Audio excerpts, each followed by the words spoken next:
Hi everyone, this video is going to be a bit more of a beginner's level astrology video for those people wanting to have some kind of understanding about the placement of your sun through the houses in the astrology chart. So if you have printed out your chart, or you have a copy of your chart, or you're looking at your chart online, and you'll see that your sun is represented by a circle with a dot in the middle, and it will be in a particular sign, and then it will be placed in a house. So what I'm going to talk about is the sun sign through each house. So I'm going to cover every house placement in this video. So I'm not going to go hugely in depth, obviously, because it's going to be all in all of the placements in one video. But it will just give you an idea if you're trying to understand some keywords, get to grips with the whole idea of where your sun is placed. And someone also asked me to make this video, and I thought it was a good idea.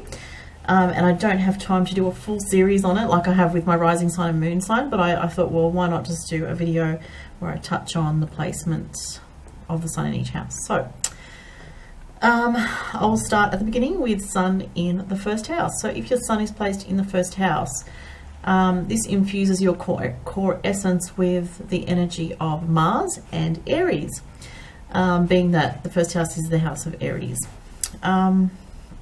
So you would be somebody that is inspired to take action and to make decisions and to move quickly in your life to go after what it is that you want.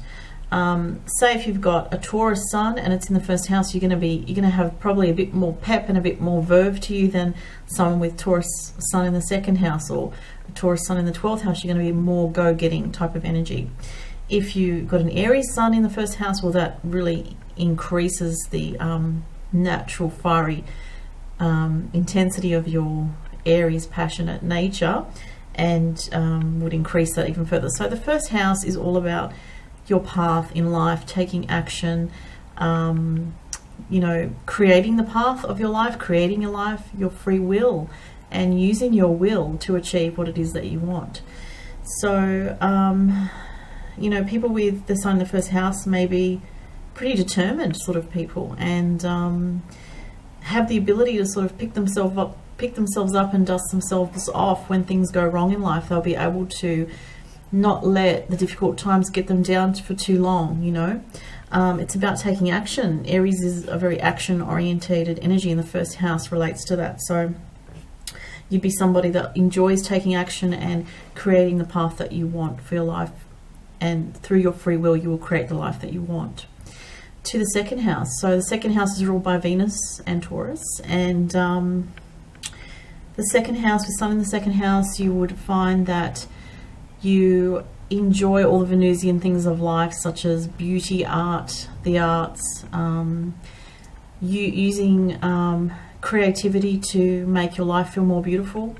You may be somebody who's a really realistic sort of person, because the second house is a very material and realistic kind of energy, in that it's an earth sign. So you may be a quiet achiever, somebody that likes to do well in life, to get ahead and have material advancement, and that would be something that your personality is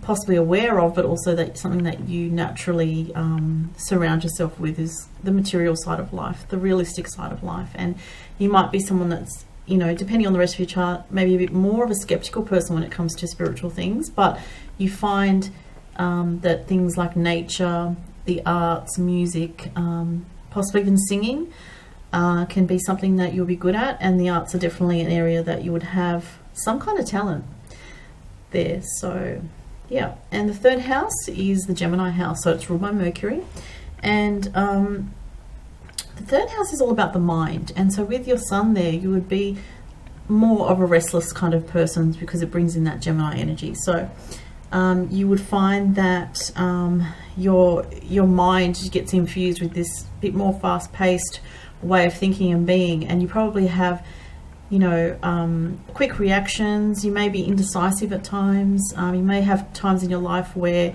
you have to make decisions, and you find it difficult to make a decision, because Gemini energy has got that strong duality to it, and it's about the mind kind of looking at two different options possibly in terms of, you know, your life path, what you want to do. You may be good at two things. You might have two very strong areas in your life that you're gifted with. So that can be the influence of the third house. Also, it just gives you that restlessness, that inner restlessness, somebody that, you know, doesn't sit still for long, somebody that wants to be on the go a lot, probably has quite a good social circle because Gemini relates to friends, or somebody that is quite a social person or has a bit of a light touch about them as well.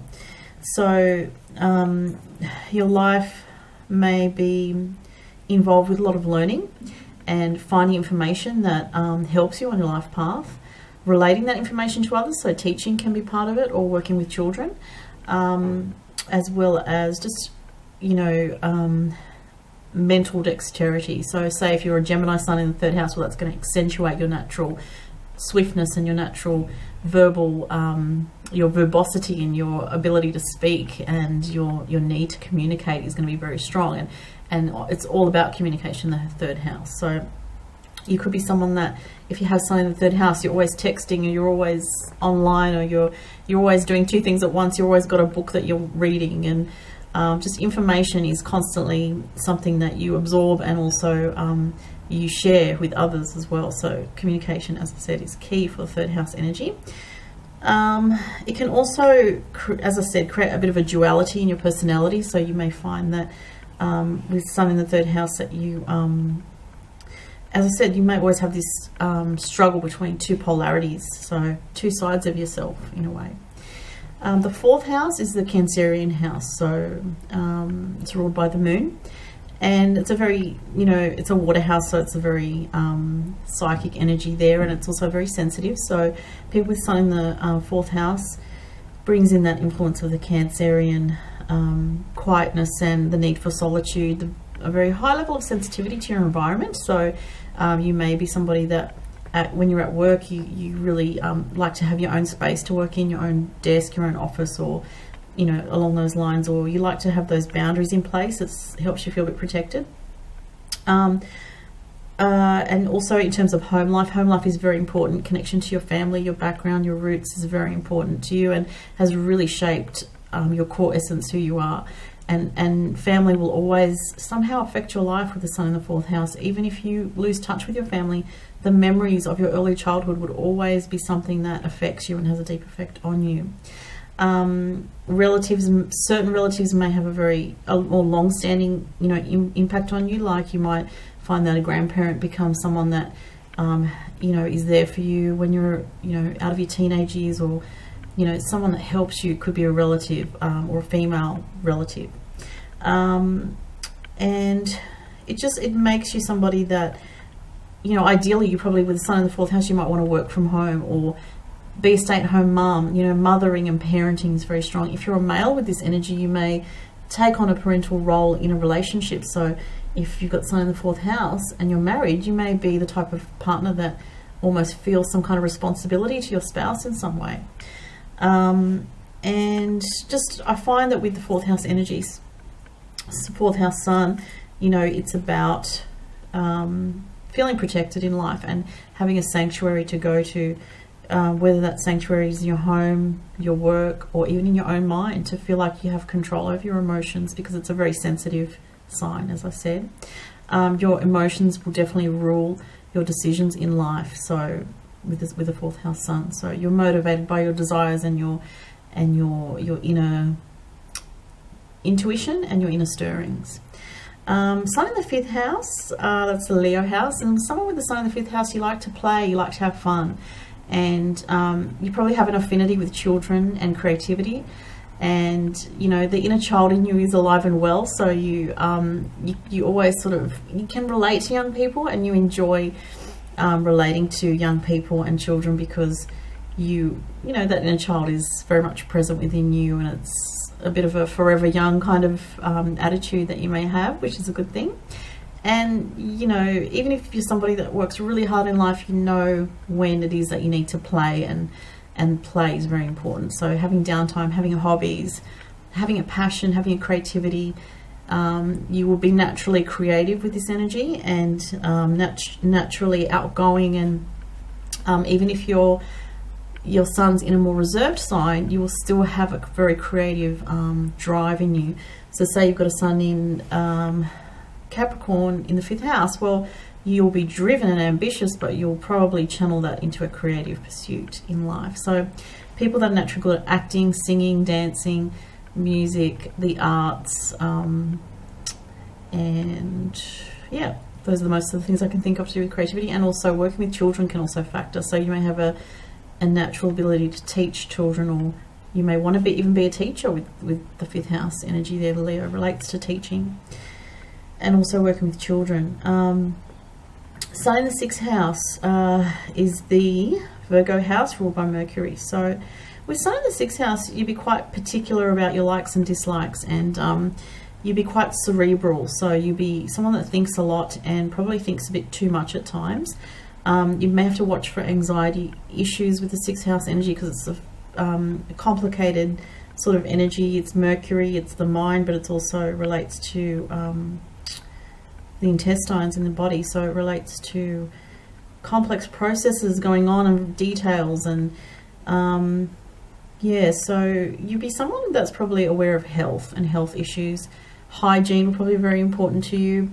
You could be a bit of a perfectionist, so you may need to watch that tendency.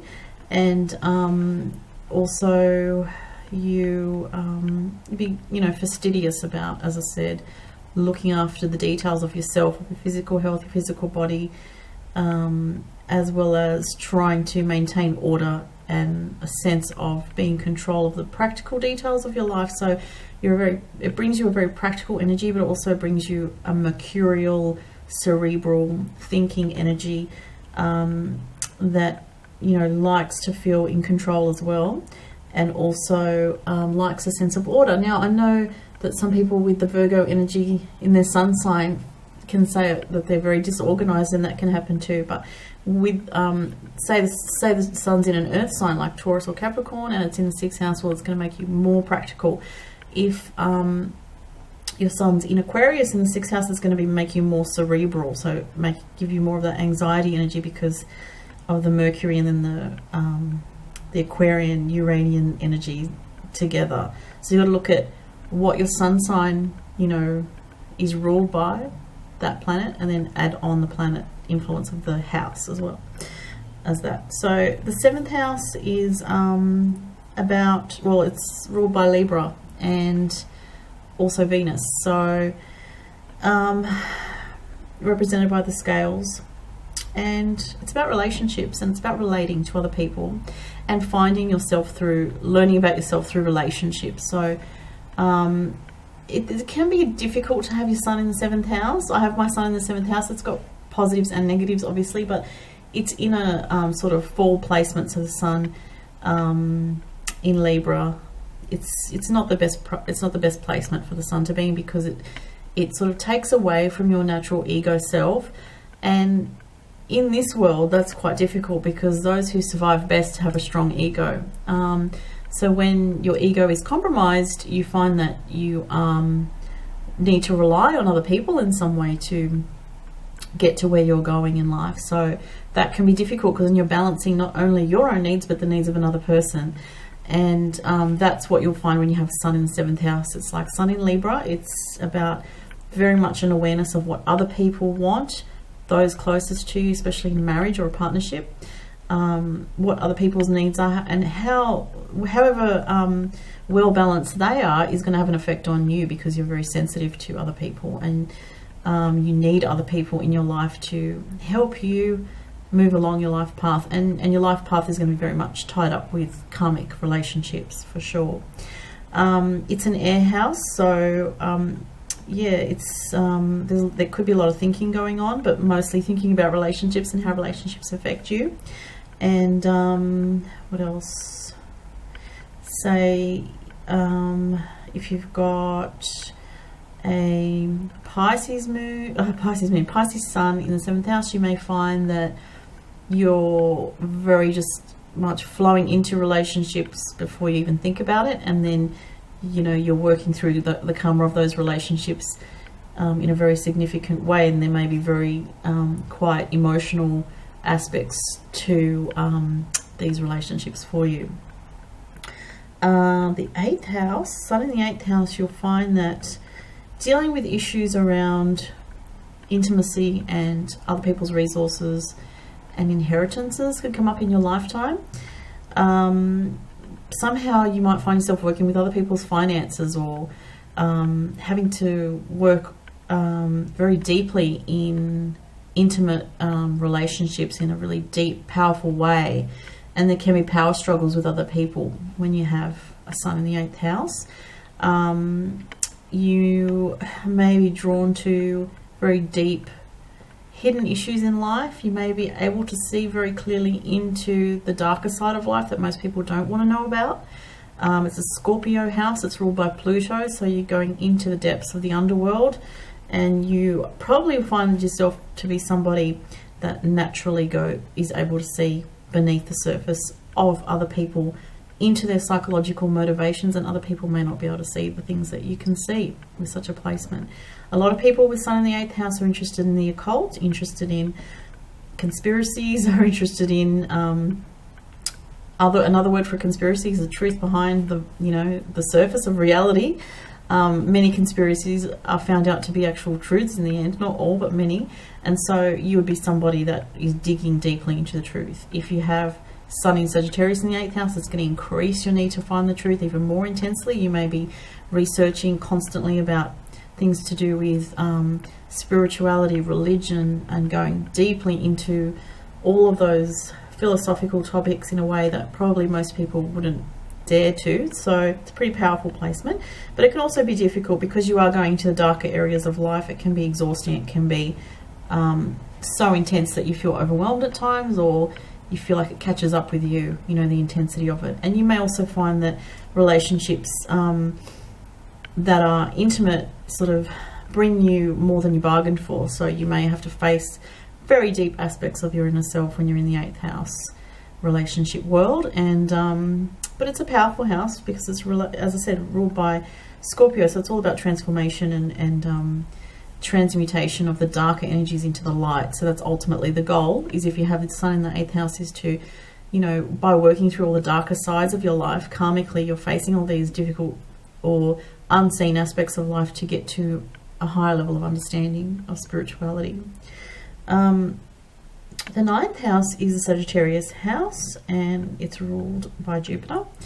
And this house is all about the higher mind, so learning on a higher level. So, it's not just picking up information and sharing that information again. It's about really going to a different level, to high levels of spirituality, philosophy, higher education. People with Sun in the 9th house are people that love to travel, they love to learn, and they if they're more traditional in their nature, they may be somebody that goes after things like bachelor's degree and a PhD, master's, and then a PhD, and really getting those higher qualifications, especially if they've got Capricorn in their chart, but or Virgo. But other people, if they've got more Neptune energy in their chart and they have a Sun in the 9th house, they're going to be more interested in spiritual travel and spiritual seeking, and learning about languages, learning about